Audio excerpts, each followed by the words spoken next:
আসসালামু আলাইকুম প্রিয় দর্শক ও শ্রোতা বন্ধু, যে যেখান থেকে আমার কথা শুনছেন, আমাকে দেখছেন, সবাইকেই আমার পরিবারে স্বাগত। সবাই ভালো থাকবেন, সুস্থ থাকবেন।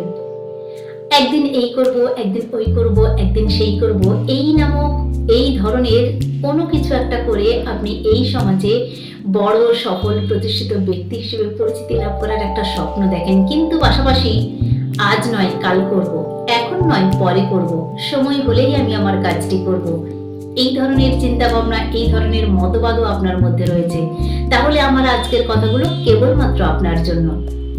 আপনি এই যে এই ওই সেই নামক কোনো কিছু করে এই সমাজে প্রতিষ্ঠিত হতে চান, পরিচিতি লাভ করতে চান, সকল ব্যক্তি হিসেবে আপনি নিজেকে দেখতে চান, এরকম একটা স্বপ্ন রয়েছে আপনার মধ্যে। সেই স্বপ্ন পূরণ করতে গেলে আপনাকে কিন্তু আজ এখনই আপনার কাজটা শুরু করতে হবে। আপনার মধ্যে ইচ্ছা শক্তির বড়ই অভাব, তাই আপনি বলেন এখন নয় পরে করব, আজ নয় কাল করব। এটা করলে কোনোদিন আপনি ওই একদিন দেখতে পাবেন না। ওই একদিনকে পেতে গেলে আপনাকে আজ এখনই আপনার কাজগুলো শুরু করতে হবে, সূচনা করতে হবে, সূত্রপাত করতে হবে। আপনি কাজটা যদি শুরুই না করেন, কি করে শেষ করবেন? কাজ শুরু করলেই যে আপনি সফল হয়ে যাবেন, এরকম কোনো গ্যারান্টি তো আপনাকে কেউ দেয়নি। ধাপে ধাপে আপনাকে একটু একটু করে স্টেপ বাই স্টেপ এগোতে হবে।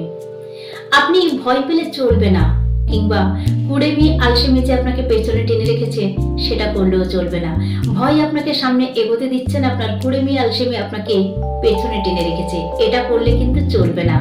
আপনার স্বপ্ন পূরণের, লক্ষ্য পূরণের দায়িত্ব কিন্তু সম্পূর্ণরূপে আপনার।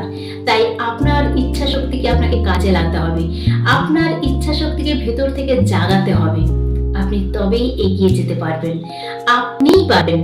আপনিই পারবেন যখন আপনি এটা ভাবতে পেরেছেন একদিন এই করব, একদিন ওই করব, একদিন সেই করব, তাহলে আপনি একটু চেষ্টা করুন, আপনি নিশ্চয়ই পারবেন। আসলে আমরা সবাই জানি ভবিষ্যৎ কখনোই নিজের থেকে এসে আমাদেরকে ধরা দেয় না, ভবিষ্যতের কাছে আমাদের পৌঁছতে হয়। ভবিষ্যতের কাছে পৌঁছানোর একটা সেরা মাধ্যম হলো আমাদের বর্তমান, অর্থাৎ আমাদের জীবনের আজকের দিনটা। আপনি যদি আপনার জীবনের আজকের দিনটাকে কাজে না লাগান, আপনি যদি আজ কাল পরশু একদিন দুদিন 3 দিন করে আপনার জীবনের একটা বড় সময় পার করে দেন, একদিন এসে আপনার আফসোস হবে, দীর্ঘশ্বাস আপনার সঙ্গী হবে। আপনার মনে হবে, ইস, এই কাজটা যদি আরেকটু আগে শুরু করা যেত, আগেই যদি আমি এই কাজটা শুরু করতে পারতাম। এই ধরনের আফসোস আপনার সঙ্গী হয়ে, আপনার দীর্ঘশ্বাস আপনার সঙ্গী হয়ে আপনি বাকি জীবনটা কাটাবেন। আপনি যদি সেইটা না চান, তাহলে আজ এখনই কাজটা শুরু করুন। আপনি আপনার ইচ্ছা শক্তিকে জাগান।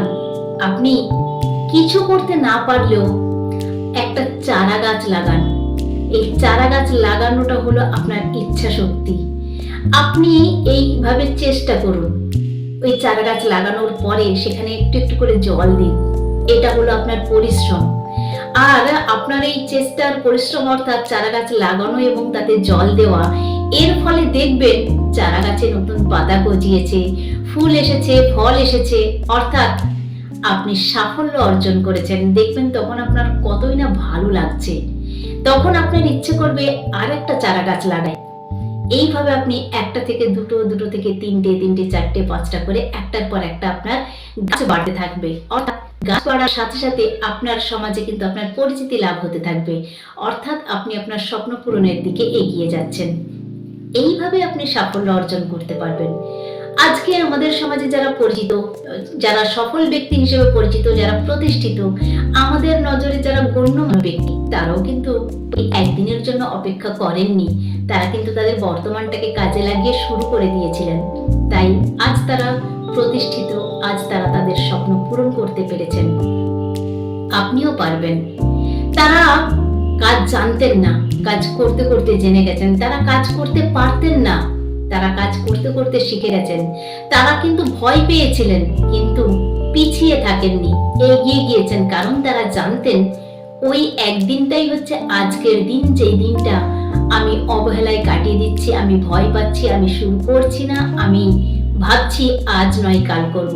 তারা জানতেন ওই একদিন কোনোদিন তাদের জীবনে আসবে না যদি আজকের দিনটাকে তারা কাজে না লাগান। তারা কিন্তু এইভাবেই শুরু করেছিলেন। আপনিও যদি নিজেকে সত্যি সত্যি সফল ব্যক্তি হিসেবে দেখতে চান, এই ওই সেই নামক কাজগুলো করে আপনার স্বপ্ন, আপনার লক্ষ্য পূরণ করতে চান, তাহলে আজ এখনই শুরু করে দিন। আজ এখনই আপনার কাজকর্ম শুরু করুন। আপনি প্ল্যান করতে শুরু করুন। কি কাজ করতে চান, কিভাবে করতে চান, পেন পেপার নিয়ে লিখুন, স্টেপ বাই স্টেপ লিখুন কোনটার পরে কোনটা করা উচিত। আপনি লিখবেন, দেখবেন লেখার মধ্যে ভুল হয়েছে, কাটাকাটি হচ্ছে, আবার লিখবেন, আবার কাটাকাটি হবে, তারপরে দেখবেন একটা ফেয়ার ডায়াগ্রাম আপনি দাঁড় করাতে পেরেছেন। এইভাবেই আপনি এগিয়ে যাবেন। আপনি এগিয়ে যান, আপনি সফল হন। আপনার জন্য রইল আমার অনেক অনেক শুভকামনা। ভালো থাকুন, সুস্থ থাকুন, সামনে এগিয়ে চলুন, লক্ষ্য পূরণ করুন। আমার কথাগুলো যদি আপনার কাছে এতটুকু গুরুত্বপূর্ণ মনে হয়, আপনার মনে কাটে, আপনার মনে আপনাকে যদি এতটুকু অনুপ্রাণিত করে, অবশ্যই একটা লাইক করবেন। আর আমার কথাগুলো যদি আপনার খারাপ লেগে থাকে, ক্ষমা সুন্দর দৃষ্টি দেবেন। কেমন লাগলো অবশ্যই কমেন্ট করে জানাবেন। আর আমার ছোট চ্যানেলটিকে সাবস্ক্রাইব করে আমাকে সামনে এগিয়ে যেতে উৎসাহিত করবেন। ভালো থাকুন, সুস্থ থাকুন। ধন্যবাদ। আল্লাহ হাফিজ।